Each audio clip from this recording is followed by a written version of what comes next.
Welcome back to the Angry Man Podcast with Jason and Greg. So, Jay, we know about the lawsuit in regards to Ryan Garcia and Devin Haney. And as a part of that lawsuit, of course, Bill and Devin Haney are suing Oscar De La Hoya and Golden Boy Promotion, if I understand correctly. And Oscar decided that he was going to address it. Now, generally speaking, most fighters or promoters, they have an issue with a fighter suing another fighter or a promotional outfit in this manner, I would say. Not necessarily suing them, but at least in this manner. And we've seen some people on the other side of the fence. We've seen Paulie Malignaggi, who believes that this will be a deterrent to anyone that's cheating. I'm telling you, it won't, because if you get a sophisticated scientist who knows what he's doing, you're still not going to get caught, right? That's the reason why I never thought that this was necessarily something that Ryan Garcia was intentionally trying to do, although I feel that he should be punished to the full extent of whatever the rules are. Just, at the end of the day, you got to be held responsible. But De La Hoya responded to this, and it was interesting. He's saying that it's a frivolous lawsuit. We'll see. We'll see if Devin Haney can prove his case in court. But what I thought was interesting was when they asked whether or not this fight would be the biggest fight in 2025. Because they asked him about Ryan Garcia, and he said big plans for Ryan Garcia. And they said, well, wouldn't Devin Haney be the biggest fight for Ryan Garcia, the biggest fight in 2025? Now, Jay, I've been a believer that that is the case. I said it on our live stream that we have every Sunday, 4 p.m. Eastern Standard Time, that if these two gentlemen got back into the ring, it would be the biggest fight in 2025, and I think they would do tremendous pay-per-view numbers because of the story that's, circulating out there. The story around this fight, the fact that, first Ryan won, then it was the cheating situation, now it's the lawsuit. All these things will play a significant role in selling the fight. Oscar disagrees. He says that the fight would not be a big fight because, quite frankly, in his mind, Devin Haney is a shot fighter, which I thought was interesting. And we talked a little bit about this right after the fight. Sometimes fighters, they recover from, a significant knockout, things of that nature. But a lot of times when a fighter takes a pretty significant beating, they don't really recover. And I don't know if I'm going to say that Devin's fight against Ryan was a significant beating. But certainly, he took a lot of punishment in that fight. And we've seen it with fighters, man. Fernando Vargas is the first one that comes to mind that took a pretty good beating against Tito Trinidad, and I don't think he was ever the same after that. David Reed is another one that comes to my mind that was never the same after he took a pretty significant beating. So I think that was also versus Tito, if I remember correctly. So these are the types of things that can occur in the sport of boxing. And when we've seen fighters get knocked clean out, those tend to be the ones that are able to rebound, like Manny Pacquiao, So, I mean, I think it's, when you think about what Eddie Hearn said, which was, I think Devin needs to come back against a soft touch.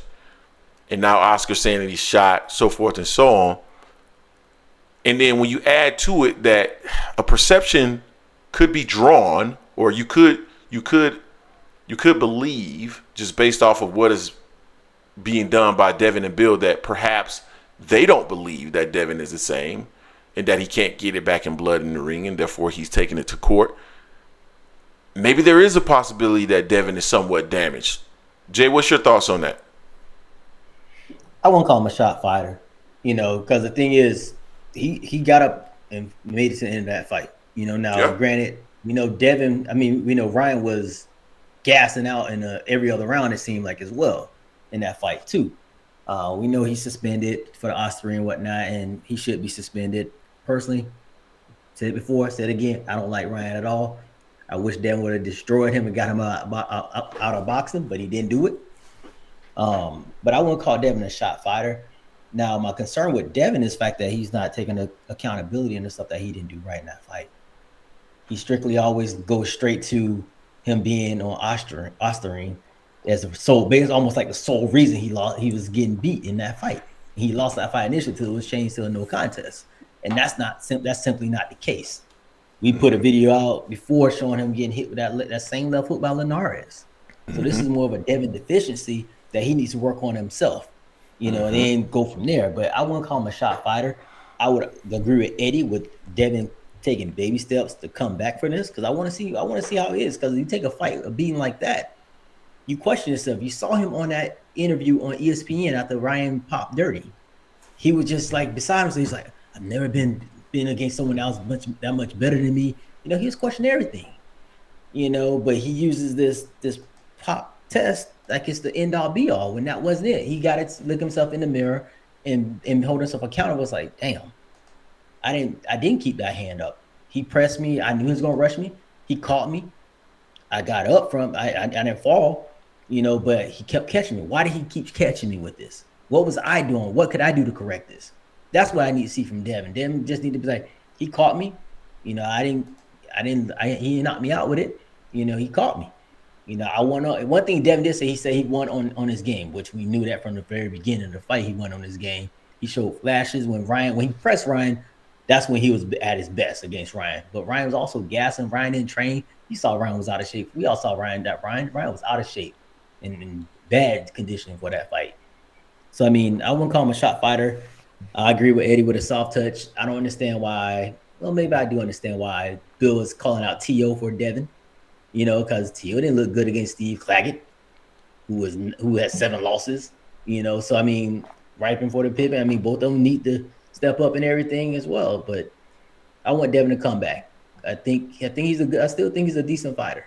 Despite what happened with him and Ryan, I think he also underestimated Ryan. Also believed his hype a little bit too much. Kept thinking that he was the next Floyd instead of just being the next Devin Haney. No, I agree with that, and I want to see what Devin looks like when he comes back. I'm excited to see Devin come back against any opponent because I want to see how he rebounds. I know that the loss was taken off his record, but again, he went through a lot in that fight, so it'll be interesting to see what he looks like. Huh? We can't unsee no one can unsee what they saw in that fight. Yeah, absolutely, and maybe that's the reason why he feels like he needs to sue. But I'm interested in seeing what he looks like. Particularly if they put him in the ring against someone who has punching power.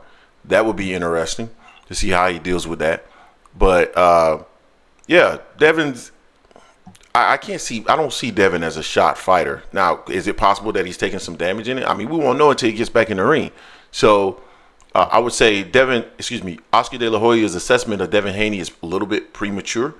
But, once he gets back into the ring, hopefully this year, because good Lord, man, like when you going to get back in the ring, because that fight was back in April. So we don't hear anything being on the horizon other than a lawsuit.